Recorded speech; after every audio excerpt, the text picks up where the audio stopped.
For the second time, the Gregory party has escaped from the Magic Island. And as they race along under the sea in a Euclidean submarine, putting 40 more miles between themselves with every hour, it looks as if all should be well. But nothing connected with the Magic Island is ever just what it seems to be.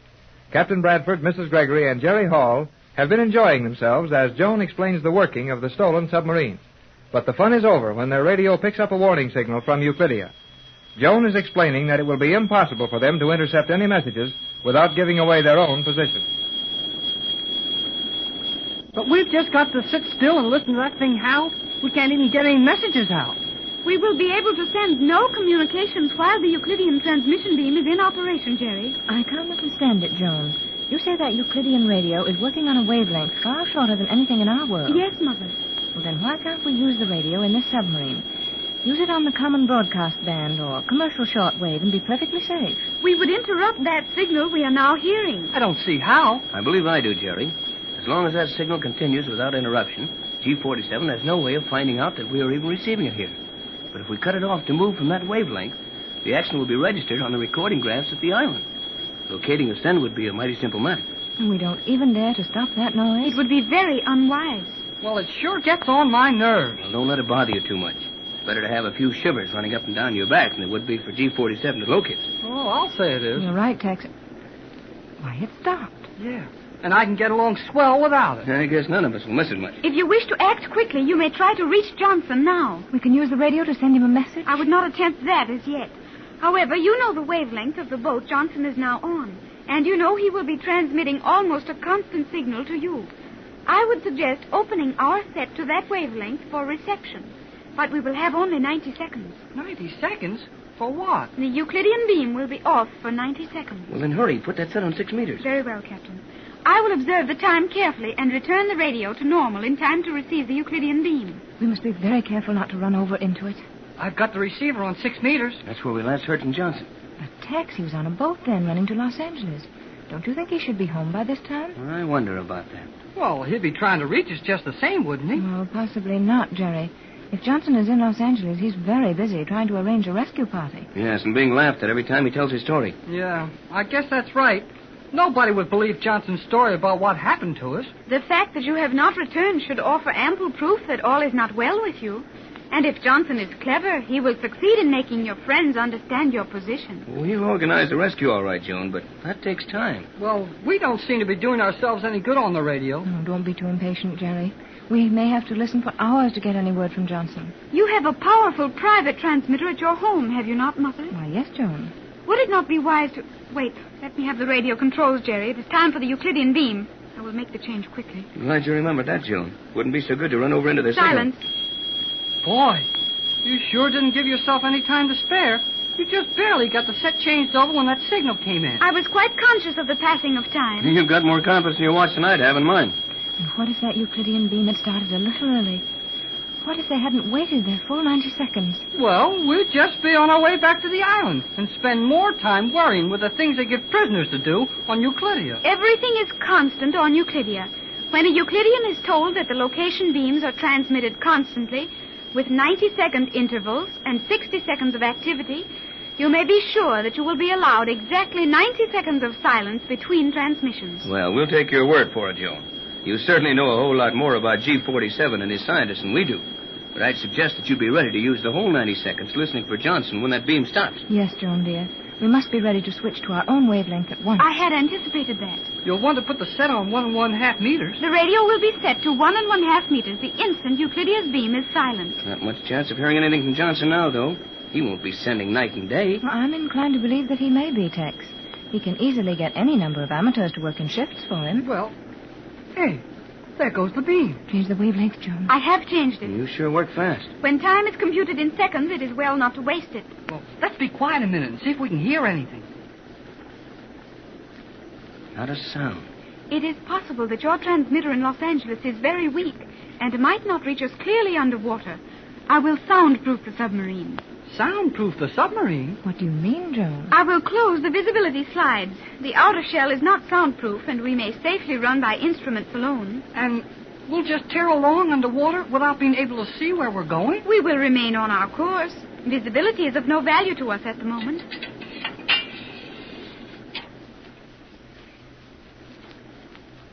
Why, that's wonderful, Joan. This is practically soundproof. The silence would be perfect, except for the fact that I have one vent open for securing fresh water. Oh, yeah, how about that water you promised us? Now, don't worry about that now, Jerry. Let's hope we may hear something from J-12C. Yes, J-12C is the call of our home station, Joan. And Johnson also used it when he brought the rescue boat to the Magic Island. I understand that. We heard all of your messages. Yeah, I know. Old G47 said he listened to us all the way from Wilmington to Euclidia. Our arrival wasn't much of a surprise to you, was it, Joan? No, Mother. Though I had no thought as to what any of you would be like, Joan, did you have the set changed over in time? With at least 5 seconds margin, Captain Redford.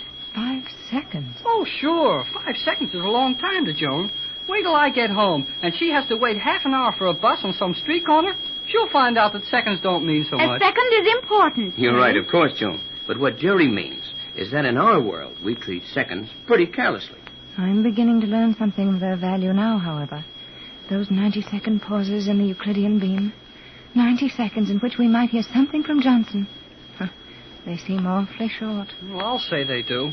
And I'm getting blamed tired of that carrier wave squealing at us all the time. Now, take it easy, Jerry. As long as we hear that thing every minute and a half, we know the Euclideans have any idea where we are. You are wise, Captain Tex. Any interruption of that beam might well be fatal to our plans. Well, I know how serious it is. But the next time you get one of those 90-second pauses, how about making us a drink of water? The water is being prepared now, Jerry. Being prepared? How? Go ahead. The beam is gone. And Johnson's taking a little nap. Are you trying to pick up a signal on 1 1/2 meters, Joan? Yes, Mother. Well, why not try 6 meters again? If that was a very slow boat Johnson was on, he might still be en route to California. Good idea, Mrs. Gregory. Yeah, plenty good. We might try alternating between the two bands. That will not be necessary. I will set the automatic wave selector on those 2 bands. A signal will register on either. Is there anything that Euclidean radio won't do? Apparently not. Are the 2 bands open now, Joan? They are. Yeah, and not a signal from either of them. Don't be impatient, Jerry. It may take hours to get a signal from Johnson. He might be just landing from that boat. It would take him some time to get to the house and start the other set. Oh, I think not, Tex. Johnson would surely have radioed my home and given orders for them to try to reach us. Well, he might not, Mrs. Gregory. Maybe he doesn't want to advertise his business too much. I think maybe Jerry's right, Pat. Johnson can't say very much over the air without getting the press and commercial radio stirred up. Then he'll have them in his way. Well, we may have to appeal to the government in this before we get through. Johnson knows we want to play a lone hand as long as we can. I think you will find that your Mr. Johnson is safely in Los Angeles. You must have patience. I know you think we're very excitable and foolish, Joan, but you're far more accustomed to these happenings than we are. Hey, there it is again. Another 90 seconds wasted. How about a drink, Joan? Those food tablets we had sure made me thirsty. That is purely your imagination, Jerry. Those tablets contain enough moisture to sustain you for some hours. However, we will now have some fresh water. You will find drinking vessels in that small sliding receptacle behind you, Mother. I can reach it easier than you can, Pat. Here they are. Jerry, you will find a small sealed tube directly above the duplicate control on your side. Right here? Correct. Will you turn the cap on that tube and fill the cups? Oh, sure. Hey, this thing acts like a soda fountain. What is a soda fountain? Well, you'll find out when we get back home. Here, Mrs. Gregory. Oh, thank you, Jerry. And here's one for you, Joan. Thank you, Jerry. Joan, the radio. Yes, Mother. I have opened the receiving channel. Here's a drink for you, Tex. Thanks, Jerry. Now, well, I'll get one for myself. J12C to J24Y. J12C to J24Y. J12C to Captain Bradford. It's Johnson. J12C Quiet, to Johnny, Gregory now. Boat. J12C calling Gregory Boat. Wilmington to Gregory Boat. Wilmington? No signal from you for hours. Will continue trying to reach you. Making preparations expected of me. Will take 72 hours to complete plans. J12C to J24Y. J12C calling J24Y. Will repeat every 10 minutes. That is all. Johnson. He's home. Oh, Tex. Johnson is home. He's home. He's working on our plan. Only 72 hours to finish it, he said. What did he mean by that? Tex's formula. Wasn't that it, Tex? Yes. Johnson knows our only hope to capture Euclidia is to compound my formula and use that as a weapon. Are you quite sure that Johnson can compound your universal solvent? Positive. He has the true formula. Joan. Oh, it's lucky you thought to change that back. I was so excited I forgot. It is not wise to put excitement before duty. Good idea, Joan, if we could always remember it. Well, let's have a drink of the water that was made from salt water on a Euclidean submarine. You were going to explain how you made it, Joan. I will do so now, Mother. There is a small channel in the outer shell of the submarine through which a fine stream of salt water rushes at such speed as to reach the boiling point. It is a simple matter to utilize this almost automatic distillation process and draw off a stream of pure, fresh water. Think of that, Pat. We're racing through the ocean fast enough to make water boil. Well, it may be my imagination, as Joan said it was with Jerry, or my throat may be dry from excitement, but I certainly need this drink. So do I. Here goes. Thanks to Joan and the Euclideans, we can drink fresh water under 8 fathoms of salt water. Well, here's to our safe arrival in Los Angeles. Hey, my cup's empty. You emptied it in the excitement of hearing Johnson call. Well, golly whiskers. All that trouble to get a drink, and I have to spill it.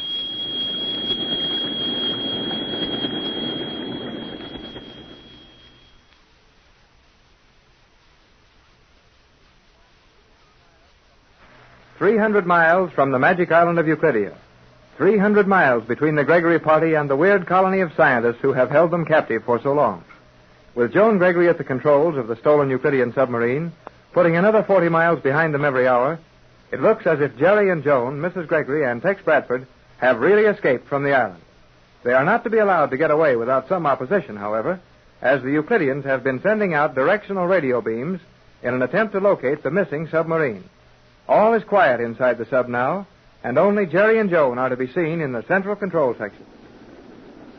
Are you sure we won't disturb your mother and Tex if we talk up here? There is no danger of that, Jerry. But you can hear our voices all over this thing. Yes, if I had not closed the stern section off.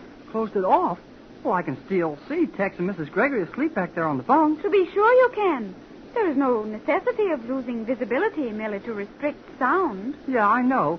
Everything's so easy for you to do. That's another one of those soundproof doors, I suppose. To be sure. One of the transparent steel doors. Mother and the captain may rest there in perfect comfort and silence while we continue our discussion. What discussion? We were speaking of plans for our amusement in Los Angeles. Oh, it'll be easy enough to find plenty to amuse you with when we get there. But I'd like to know a little more about our plans for the rest of this ocean. The rest of this ocean, as you refer to the balance of our cruise, should prove comparatively uneventful. Yeah, I can see that. Nothing's liable to happen to us except old G47 and his Euclideans. And when they happen to you, it's not so funny. If there is any method by which the Euclidean scientists are able to interfere with our journey, that method is not apparent to me at this time. But this was too easy. You can't steal a submarine and get away with it anywhere in the world, least of all from these guys on that island. The success of our plan depends on the element of surprise. I guess they were surprised, all right. Indubitably. Huh? Indubitably. Oh, okay. But I'll bet they were surprised, too. You may continue to misunderstand me, but we are obviously safe from Euclidean pursuit. I'm not so sure. How far are we from the magic island? 306 miles. And you think we're safe from those scientists? That is my belief. What about their 500-mile-an-hour airplanes and their 1,000-mile-an-hour rocket ships? We are in 8 fathoms of water, Jerry.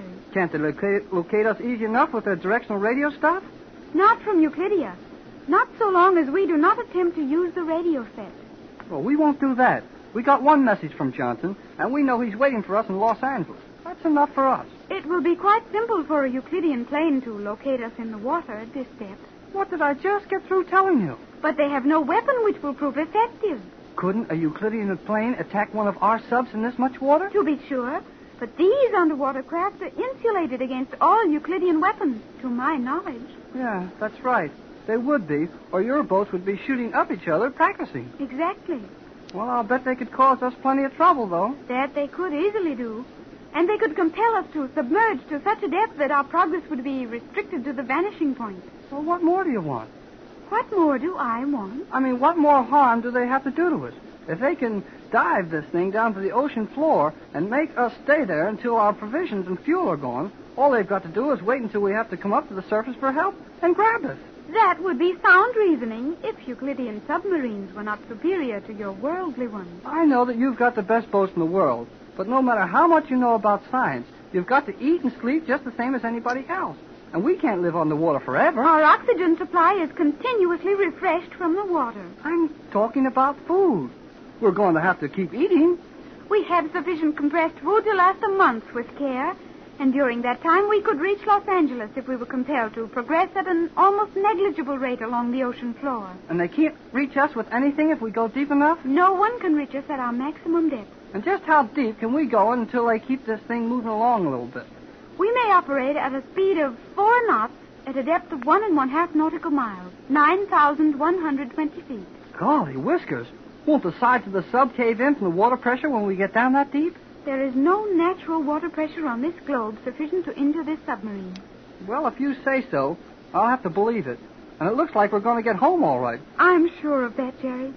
We will arrive safely in California with the captain's formula remaining a secret from the Euclideans. And what Tex will do to them with that formula will be plenty. Do you know how he proposes to use it? Well, I'm not any too sure, but I think... One moment, Jerry. I must refuel. Oh, give the sub another of those little pills, huh? Yes. It will take but a few seconds to inject the fuel pellet and clear the combustion tanks.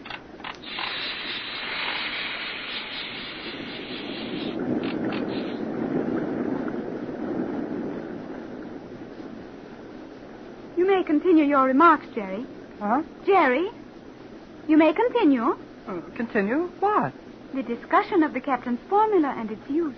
Oh, yeah. Oh, I was watching that refueling thing, and I guess I forgot what we were talking about. You were going to attempt to explain how the formula for the universal solvent may be used in capturing the island of Euclidia. No, I wasn't. But you said I said I wasn't any too sure how Tex intended to use it, and I'm not.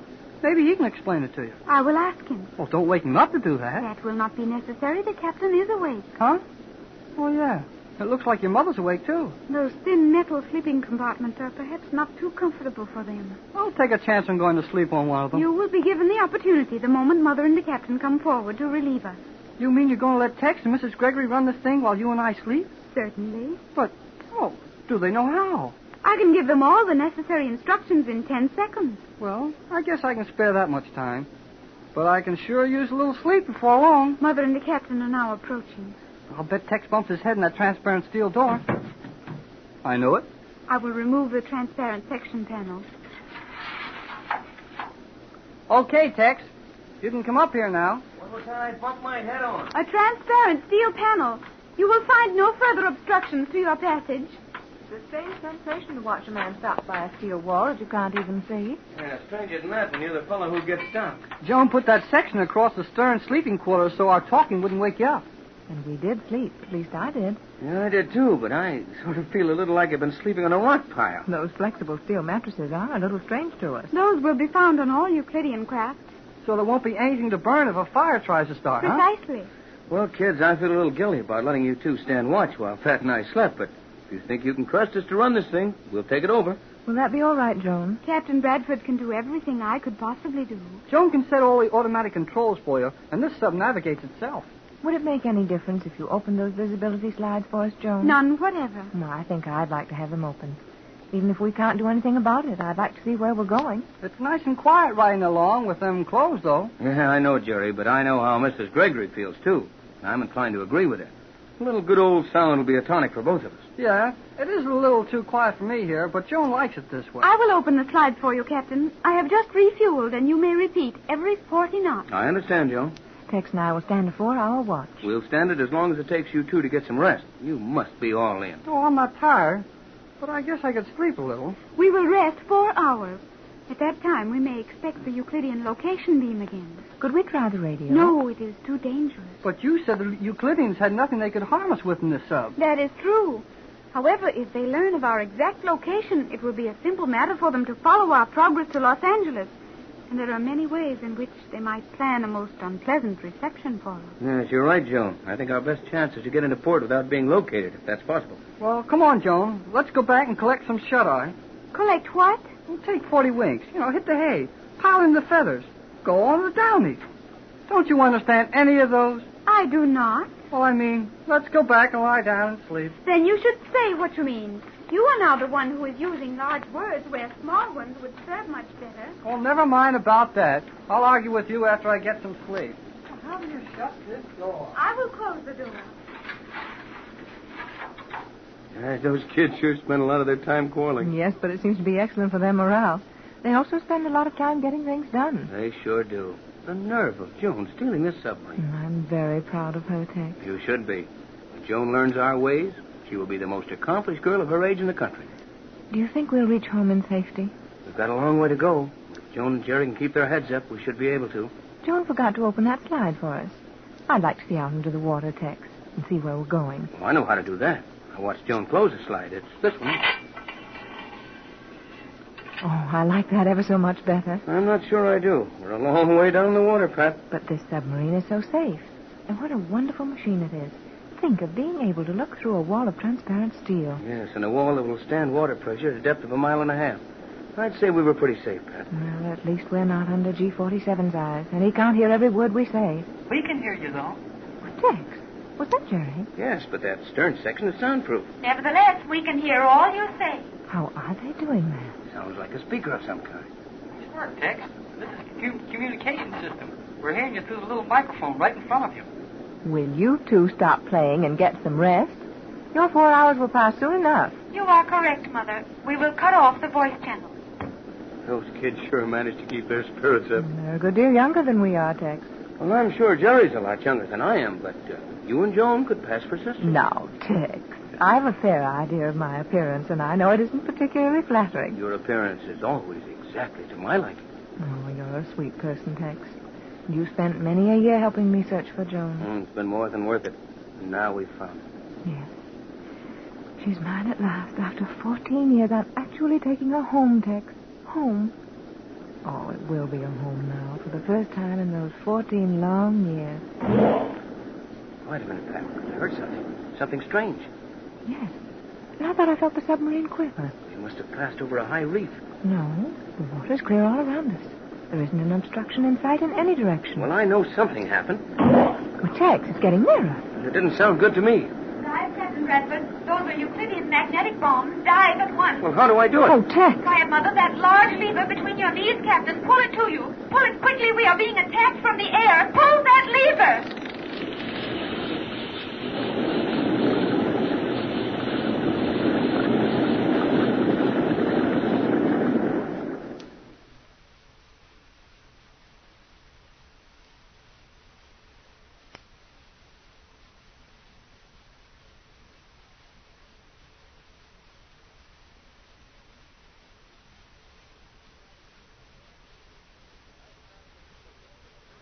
The magic island of Euclidia is a weird place to discover, a difficult place to escape from, and now it seems that it's going to prove an even harder job to stay away from it. Jerry and Joan, Mrs. Gregory, and Captain Bradford stole one of the Euclidean submarines, and with Joan at the control, they raced away from the island in safety. Now they are nearly 400 miles from Euclidia, and that should be a safe enough distance from anywhere. But things move fast with G47 and his scientists. We find Captain Bradford at the controls in the central section of the submarine with Mrs. Gregory at his side. A strange sound had just reached their ears. The submarine hesitates, then is tossed about as if a heavy shell had exploded near it. And from the stern section, Joan screams at the captain to dive. The submarine is being attacked.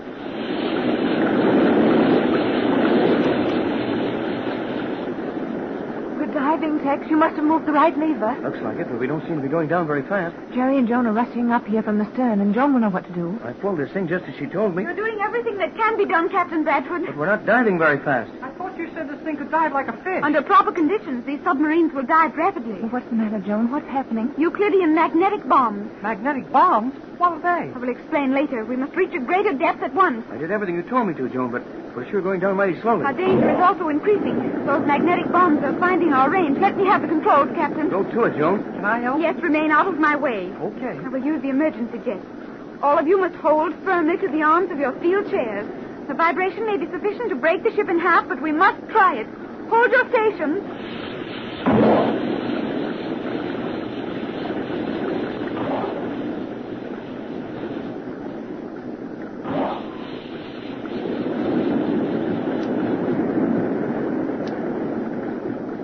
Really diving. The speed must be terrific. It was almost like a power dive in a plane. I think we will gain our freedom now. This rate of descent will rapidly put us beyond reach of the magnetic bombs. I could get seasick awfully easy. Oh, I don't blame you, Jerry. I guess we can stand it if Joan can. We are nearly free from the effect of the bombs.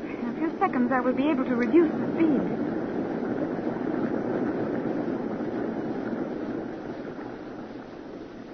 Are we all right now? I think there is no further danger from those magnetic depth charges.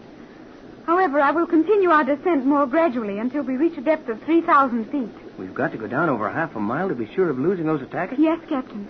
They were not in a submarine, were they? No, Mother. A Euclidean plane flying over it. And they dropped those bombs from a plane? Precisely. But the explosions didn't do us any damage, except to rock the boat around a little. Why go so deep? Those are magnetic bombs, and their action is purely magnetic. Had we remained longer at that depth, the pull of those released charges would have paralyzed this submarine completely. And naturally, that would have placed us at the absolute mercy of anyone who wanted to reach us. But, Joan, I don't understand that at all. How could a bomb exploding in the water generate enough magnetic force to harm a 100-foot submarine? Those bombs contain a charge of chemical which, when mixed with salt water, produces a magnetic field in the water, a field with a large radius. And the power is sufficient to render every instrument, every control on this boat useless for a considerable period of time. Boy, that's a new one. It certainly is, Jerry. And I can imagine how it might work. But one thing that isn't clear to me, Joan.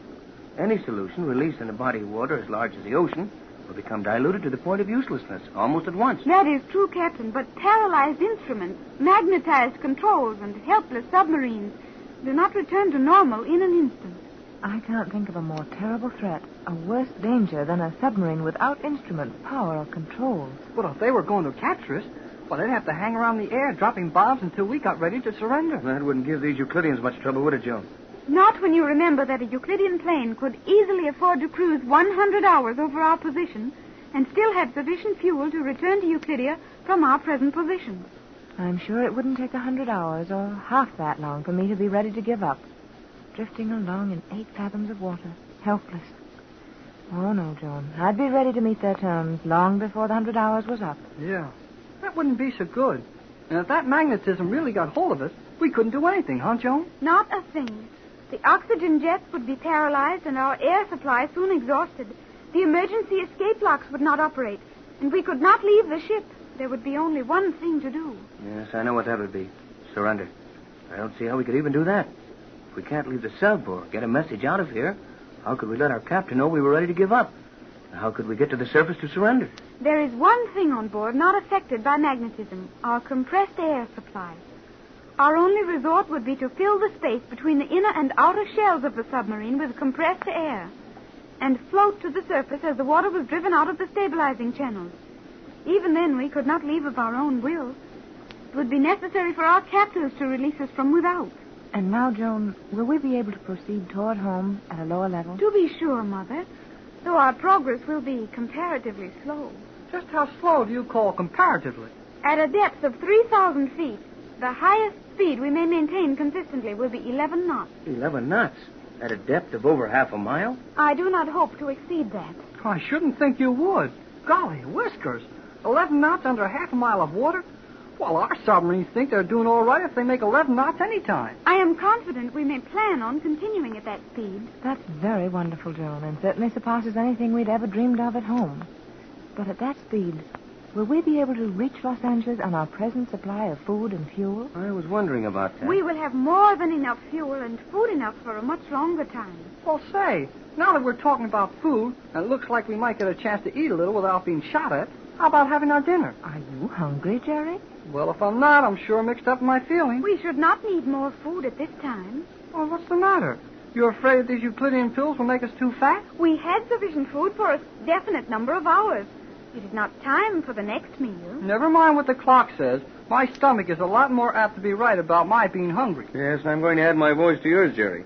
I could stand something to eat. Well, if everyone else feels that way, I'll admit a huge appetite. Looks like you'll just have to sit around and watch the rest of us eat, Joan. I shall do nothing of the sort. You will open a vial labeled S4, Jerry. S4? What's the S for? Oh, Jerry, what a horrible pun. Didn't you like it? It was pretty bad, son. A more completely descriptive adjective would be atrocious. Okay, if you don't like my puns, I'll eat all 4 of the pills and none of you'll get any fried chicken. Do you remember where you got the last meal, Jerry? Oh, yeah, right out of here. It sounds funny when you call a little bottle of 4 pills a meal.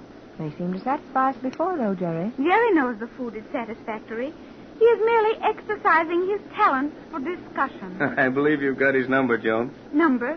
What is your number, Jerry? Oh, never mind. Well, here's a little bottle labeled S4. I'd like to ask what that label means, but I don't want to run into any friends, as Jerry did. The letter S designates sunset, or time for the evening meal. And the figure 4 in Arabic numerals states the quantity. 4 people may be served from that vial. S for sunset. What was the Z for on the bottle we had at lunch? Z for zenith, as Euclideans take their noon repast when the sun is at meridian height. Roughly 12 noon. And what will our breakfast be labeled? The morning meal is designated as D for daylight. And the number of people following our breakfast will therefore be D4. Huh. D4 for breakfast, Z4 for lunch, and S4 for dinner. Does sound funny, Jerry. But I liked what I had at lunch. Suppose you pass the steak. How will you have your steak, Mrs. Gregory? Just medium, Jerry. Not too well done. Okay, 1 medium steak. You get till number 1. What was yours, Joan? Steak, chop, macaroni? I will have one of the pellets, Mr. Hall. Mr. Hall. You appear to be a gentleman of note, Jerry. I don't think she meant it that way. But here's your bacon and eggs, Captain. I think I'll have some pancakes and honey for mine. I shall now restrict the angle of our dive to 5 degrees. That will enable us to reach 3,000 feet in a short time and will also allow me adequate protection from the automatic pilot. I will soundproof the ship, fix the controls, and return to the stern section. You must be very tired, Joan, and Jerry also. I am tired, Mother. Well, I have felt a lot more chipper than I do now. But if there's anything to do, well, I can stick around and help do it. Not a thing in the world, Jerry. You run along with Joan, get some sleep. If you can sleep on those thin steel sheets they call beds. If the fatigue is sufficient, those couches will seem sore. I managed to get some rest on one. The control is now entirely automatic, Captain. Call me if you observe anything you do not understand. I guess I can handle it all, Joan. Wait a minute. How about the radio? Can we use it? I would not attempt to send messages until we have reached a point much nearer Los Angeles. As we descend, it will be more and more difficult for the Euclideans to determine our exact position, so they will easily locate us when we rise to the surface at the end of our journey. I think we can well afford to wait a few hours before sending any messages. Right you are, Joan. Sorry I brought it up. Come on. Let's go back and iron out that steel in those bunks. Don't forget to call us after the 4-hour watch. If there should be any extreme vibration of the submarine, you will call me at once, Captain? Right, Joan. Now go on to sleep and let Pat and me worry. Well, I may be foolish, Tex, but I'm not worrying a great deal. You know, neither am I. Joan knows what she's talking about. If she says we can reach Los Angeles in this thing and be safe as long as we stay near the bottom, well, I know we can do just that. But how we must have changed, Tex. All in the few short months since we left home on this cruise to find Joan. Yes, we've seen a lot. Become accustomed to some mighty strange things during that time. Not that submarines are anything new, but this is certainly a far better boat than anything we've got at home. Yes, better than we have at home. That's what I'm afraid of, Tex. Not pursuit and capture by those scientists. Not G-47 and his threats. I'm afraid because there's a terrible fascination in what we've learned. I know just how you feel, Pat. I felt it, but I didn't like to say it. After all our worry and struggle to get back home, I wonder, will we ever be happy there again? That's just what I meant, Tex. I'm afraid we've seen too much to give it all up. Euclidia is a wonderful place.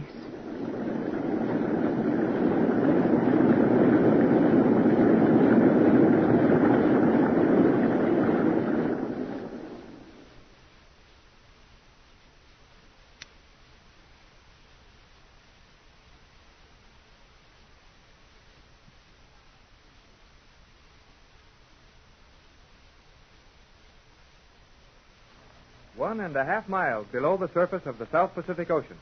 1.5 miles under the water, away from the daylight and the air that's so precious to all of us.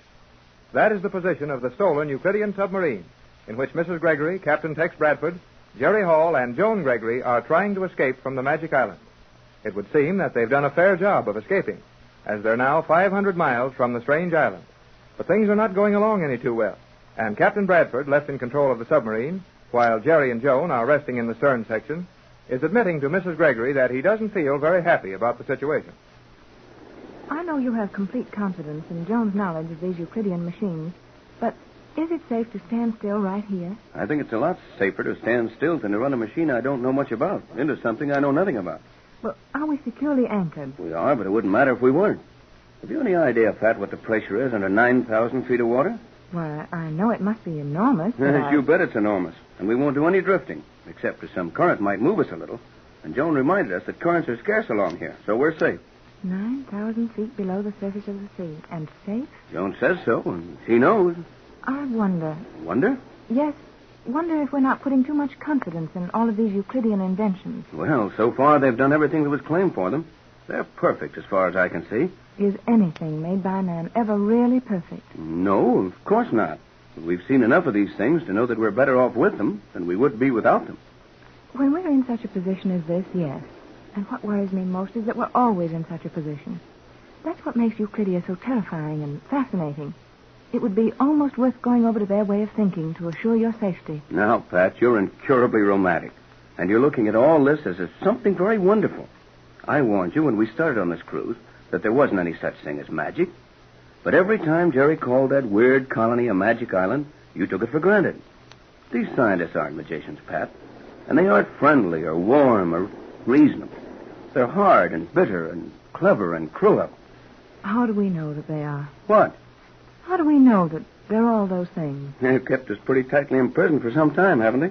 Have they ever harmed us, though? Those ray guns? Oh, those ray guns have done nothing more to any of us than just to put us to sleep. Even so, I'd just as soon pick out my own times to take a nap. Oh, of course, Tex. It's a little surprising to drop off to sleep suddenly when someone else wants you to. But what I'm getting at is something larger than that. The real reason behind all the activities of G47 and his scientists. That's easy enough. They're building up the greatest collection of mechanical and electrical devices the world has ever known. And when they complete their work, they'll simply take the world over. But might the world not be better off? Better off? Yes. If all the nations were controlled equally, it might be a means to prevent war. Yes, it might. But I'll bet G47 hasn't any such beautiful ideas. Well, I believe he has. You think that bunch of scientists have buried themselves out here in the Pacific Ocean to spend their lives thinking up things beneficial to the world? Why not? Scientists have been giving their lives to help the world since histories have been recording their doing. Yes, I know, Pat, but... And we haven't any reason to think otherwise of G47 and his men. Well, you've certainly suffered a change of heart since our first landing on Euclidia. I've learned a lot about the Euclideans. So have I, and I don't care much about them. Oh, I'm sorry, Tex. I didn't mean to start an argument with you. It's just that... Oh, I can't express exactly how I feel. Well, don't let it worry you. We've been under such a strain for the last few weeks that everything is out of proportion. You'll be able to organize your ideas when we get home. When we get home. Home. Only a little matter of 3,500 miles, and we're hurrying home by standing still, firmly anchored under 1.5 miles of water. Well, Joan said it was best to remain anchored for a while, because she and Jerry had to have some rest. And navigating a submarine at this depth is something about which she knows a whole lot more than I do. Oh, very well. I suppose there's nothing more to do. And I'll call the youngsters to take over in a few minutes, and then we'll get out of their way and let them handle it. 12B to J24Y. Johnson to Gregory boat. Tex, it's Johnson. Yes, quiet. To Bradford. I've not been able to raise you. Answer if you can hear my signal. J12C to J24Y. J12C at Wilmington to Gregory boat. Couldn't we answer him, Tex? Joan said no. But the Euclideans have our position anyhow. We don't know if they have it exactly. J12C to Bradford. Johnson to Gregory boat. Waiting for instructions from you before proceeding with plan. Can you hear me? What does that mean, Tex? Waiting for instructions before proceeding with plan? It sounds as if it meant that he was waiting to hear from me before compounding the formula and organizing our party to return to Euclidia. Well, he should know better than that. Johnson doesn't need any instructions from you or anyone else to do the things he will have to do. Exactly. Then his message means something else entirely. What else could it mean? That's what I don't know. Unless... Yes, that might be it. What, Tex? Those Euclideans. They have agents all over the world. Johnson may have found that they have someone watching him in Los Angeles. In that case, they might take the formula away from him. Yes, and in that case, Johnson would be smart enough to keep the formula hidden and do nothing without hearing from us. But he may be in danger. Those men mean business. I thought you were ready to believe they had only good intentions. Why, I think they mean to use their inventions for good, but I'm even more sure that they wouldn't stop at anything to gain your formula. I wish we could warn Johnson of our position. Well, it can't be done, Pat, so we'll just have to be patient. Well, if we can receive his radio messages in safety, how could it do any harm to send him one? They might learn a lot more on the island by intercepting our messages than they would from Johnson's. I suppose so. Have you had a message from Johnson? Tex, it's Joan. They must be awake. I'll say we're awake. What's going on there? Well, suppose you and Joan hurry up forward and we'll tell you. We will join you in the control section at once. Perhaps Joan will know how to get a message to Johnson. Perhaps, or she may agree that we'd better take a chance and send it, even if the Euclideans do hear us. Boy, I sure got a lot more sleep on that steel mattress than I expected to get. How many times have I told you that everything designed by the Euclideans would perform its appointed tasks perfectly? And how many times have I told you that I'm not so crazy about everything the Euclideans do? Now, you two forget your argument for a minute and listen to us. Certainly, Captain. Okay, Tex. What do you want? We just had a message from Johnson. Yes, and it might be mighty important that we get an answer to him at once. Hey, this boat isn't moving, is it? Obviously not. Well, Tex thought it better to anchor. We were making only 2 or 3 knots. You were wise, Captain Bradford. We may ride safely at anchor here for an indefinite period. Okay, never mind about how safe we are. What about Johnson? He's apparently in some sort of trouble. Or at least we figured that from the unusual wording of his message. What did he say? He said he was making no attempt to complete our plans until he heard from us. And that is not logical? Far from it. Johnson knows everything to do exactly as we would do it ourselves. And when he seems uncertain, he's got a good reason for it. Hey, how about sending him a message, Joan? That depends entirely on Captain Bradford's view of the matter. If this is serious enough to warrant it, we must send the message. Well, I think it's serious enough to warrant doing anything we have to do. Then we will send a message to Johnson. Tex, what wavelength did you get his message on? 3 meters. That's the best on our side at home. J12C to J24Y. If you are getting this, listen carefully, as this may be my last message for some time. Danger threatens original plan. Danger? Quiet, Pat. Radio tampered with. Safety deposit. Formula. Do not come to. Stay away from. John. Hey, something's wrong. What happened to the radio? It was not this radio. Something happened to Johnson's set. He said danger threatens. Then the set started to cut out. I didn't get the rest of his message. I thought he started to say stay away from Los Angeles. Yes, I heard that. This should be a time for great accuracy. Johnson started to say, do not come to Los Angeles. Well, that was the idea anyhow. He tried to say something about the formula. And he mentioned safety deposit. Tex, the formula. Yes, Pat, it's in a safety deposit box at the bank. But no one will ever get it. Euclideans will find it comparatively simple to enter any bank in your world and take from it anything they may desire. Oh, golly. I guess that's right. Oh, Tex, your formula, they know where it is. Yeah, I'm afraid they do. Oh, and they'll get it. No, they won't. They will easily get into your vault at the bank. Yes, and if they do, they may get their clothes taken off, or worse, for their trouble. Gee, Tex, how have you got it protected? Most natural way in the world. I protected the formula with some of the compound. You've actually placed some of your universal solvent in that vault at the bank? Right. The bank officials cooperated with me in giving me a small, unused section of an old vault. And the solvent is so located there that any disturbance or opening the vault with anything except the combinations known only to Johnson and myself will bring together the 2 portions of the formula. The universal solvent will be compounded immediately, and flowing over the written formula will destroy it in a fraction of a second. You are well protected, Captain, and your foresight is admirable. Oh, you bet. That was a good idea, too. Then you're not worried about your formula, Tex? Not much, but I am worried about what they may have done to Johnson in trying to get the formula from him. Hey, Tex, let's call him on the radio. You know, even if his set's gone bad, it'll help him just to know we heard him and we're on our way to California. May we, Joan, dear? The emergency warrants the risk. I will attempt to raise Johnson. He was on 3 meters. Correct, Joan?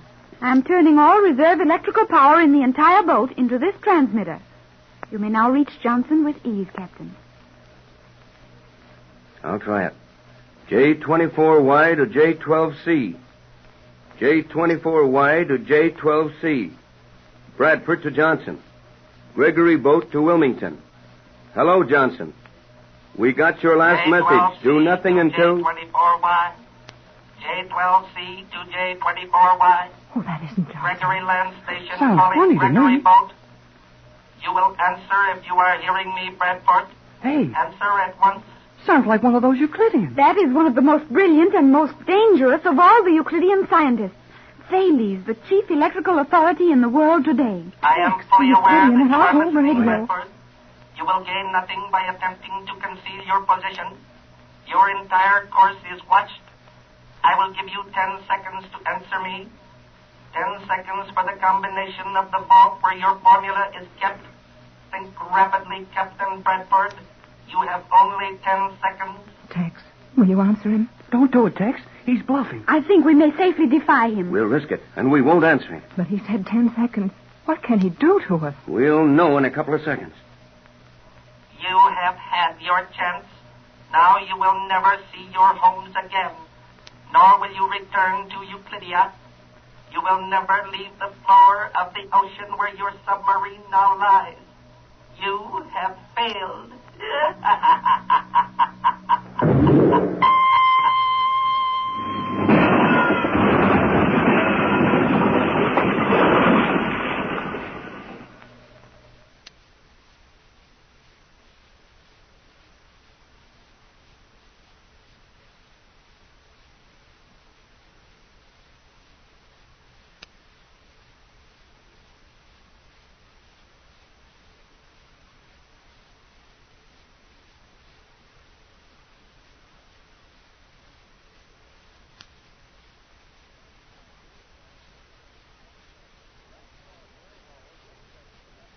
We last saw Jerry Hall, Joan Gregory, Captain Bradford, and Mrs. Gregory anchored in 1.5 miles of water where their stolen Euclidean submarine was apparently quite safe from immediate harm or Euclidean pursuit.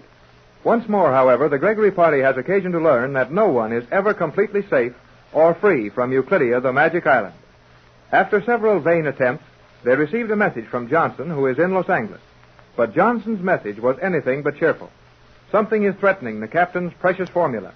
And Johnson's message is interrupted by a strange voice. I am fully aware that you are listening, Captain Bradford. You will gain nothing by attempting to conceal your position. Your entire course is watched. I will give you 10 seconds to answer me. 10 seconds for the combination of the vault where your formula is kept. Think rapidly, Captain Bradford. You have only 10 seconds. Tex, will you answer him? Don't do it. He's bluffing. I think we may safely defy him. We'll risk it, and we won't answer him. But he said 10 seconds. What can he do to us? We'll know in a couple of seconds. You have had your chance. Now you will never see your homes again, nor will you return to Euclidia. You will never leave the floor of the ocean where your submarine now lies. You have failed.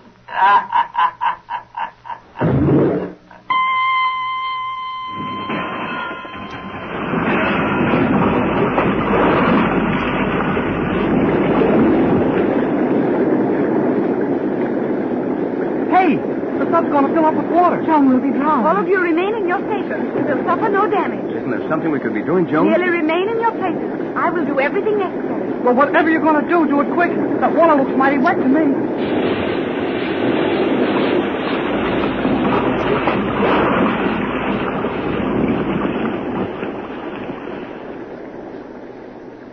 We are now quite safe.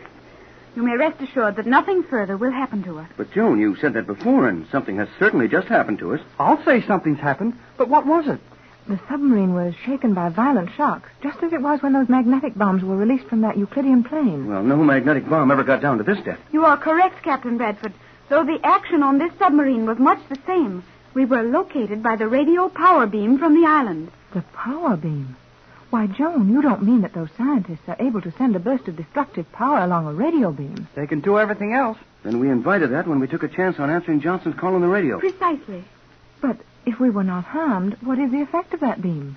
The effect on us is probably negligible, as I was fortunate enough to be able to surround this boat with protection in time to prevent the beam hurting our outer shell to any extent.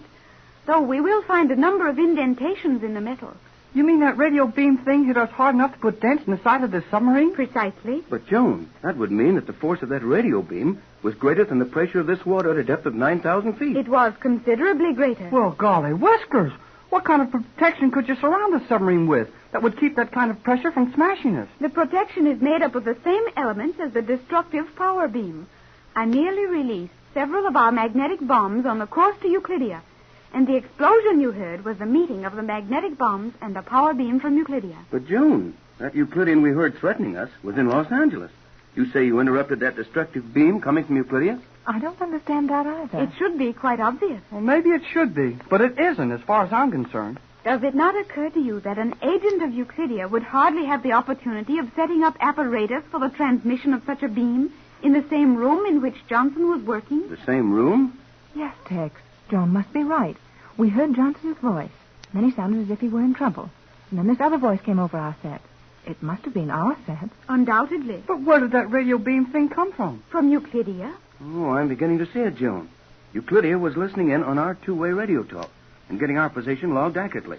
Then when that Euclidean in Los Angeles finished his little speech, they turned on the beam from the island. That would be it, Captain Bradford. And now every scientist on that magic island knows exactly where we are. And I suppose they will start moving in on us from all directions. They will attempt to do that, of course.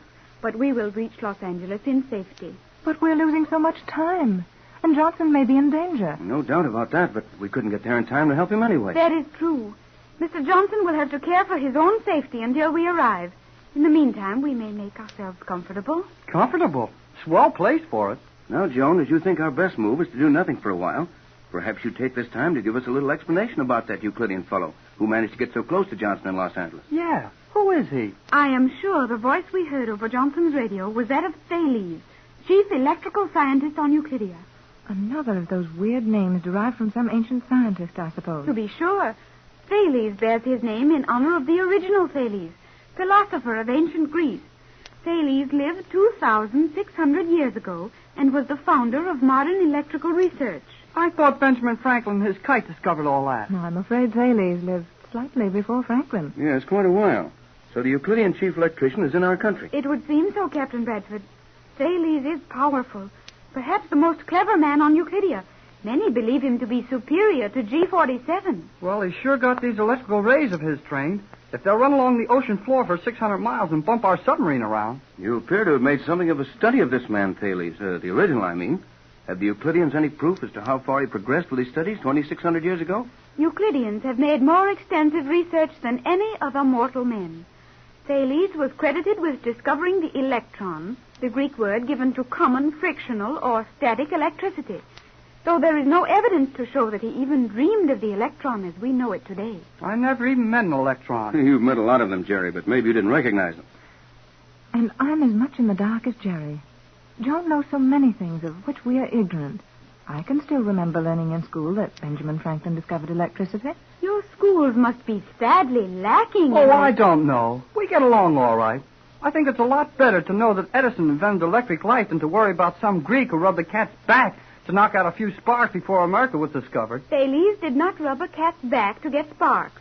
The earliest experiments were performed with pieces of amber and cloth. Okay, but what? And Thomas Edison did not invent or discover the electric light. He did, too. Joan, are you sure of what you're saying? Naturally. Well, now, let's not get into an argument over it. For all practical purposes, Edison improved the electric light and made it really practical after the invention of the dynamo about 1870. But there undoubtedly were attempts made before that. I never heard of them. In the year 1800, the principle of the electric light was discovered by Sir Humphrey Davy, who made a successful arc light with batteries and charcoal. And that was 47 years before Thomas Edison was born. Oh, I give up. You know too blame much for me. No, don't feel badly about it, Jerry. Joan apparently knows more than any of us. But we can do nicely in our world without quite so much knowledge. You mean we will do nicely in our world when we get back to it. But in the meantime, we're very much in Joan's world. Let's give her a free hand in working this thing out. Is that sensible? What would you suggest, Joan? For the moment, nothing. Huh. I could have thought of that. Nothing is easily thought of, but many people do not know how to do it well. You're certainly right there, Joan. And one of the worst faults we have is impatience. A great deal of patience will be needed before we are safely in California. Now, if you will all remain perfectly still, I will open the beam testing devices in the radio receiver one by one, and we may check Euclidean waves without danger. You mean you will be able to tell if they are still sending out radio impulses from the island? Precisely. And as it makes it very difficult to observe this with our transmission channel closed, you must all maintain absolute silence while I test the various beams. I'll keep quiet. We'll not make a sound until you give us permission, Joan. Go to it. Very well. Silence.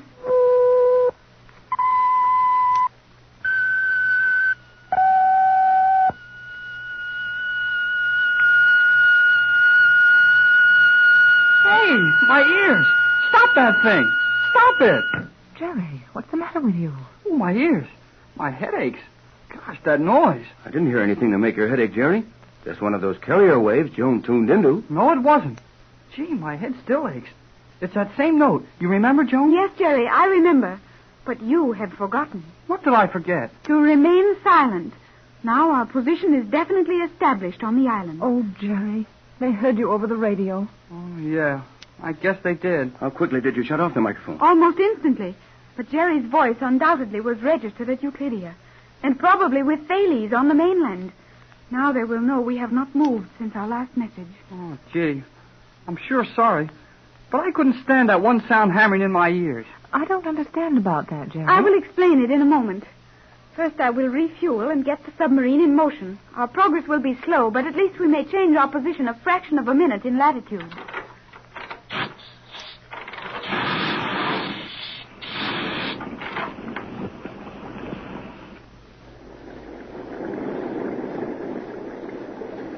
Now I will explain why that seemingly innocent sound should disturb Jerry so badly. Well, why didn't it bother any of the rest of us? Oh, that's my keystone note. Your what, Jerry? Joan can tell you better than I can. Jerry and I have neglected to explain one Euclidean experiment we witnessed on our way to this submarine. You two managed to learn something every time you get lost on that island. All Pat and I saw was a bunch of doors that we couldn't manage. Well, we got mixed up in them, too. It was when we opened one of them that we heard the old deaf guy practicing music. A deaf man practicing music? I will explain it. We accidentally opened the door of the musical laboratory where Octavo was conducting his experiment. Was that his name, Octavo? For Octavius, who was credited with arranging the musical scale? Mother, you knew. Well, we have learned one or two things, Joan, but go ahead. Jerry and I stood in the doorway, observing the old man as he tapped on vessels containing varying levels of water, sounding a true note with each. At last, he struck the note to which Jerry's consciousness is tuned. And Jerry had a severe headache. Yeah, just like I had when that note came out of the radio. That is being done deliberately? Well, I'd say so. Same principle as a musical note wrecking a bridge, isn't it, Joan? Precisely. And while Jerry may be uncomfortable from the effects of his note, I think we have nothing to fear unless they discover the keystone note of this submarine. Joan, they might find a note which would destroy this boat. More than that, they are sure to find it. Our only hope is to reach Los Angeles before they succeed. And if we don't make it in time? Then a single note of music will end this voyage.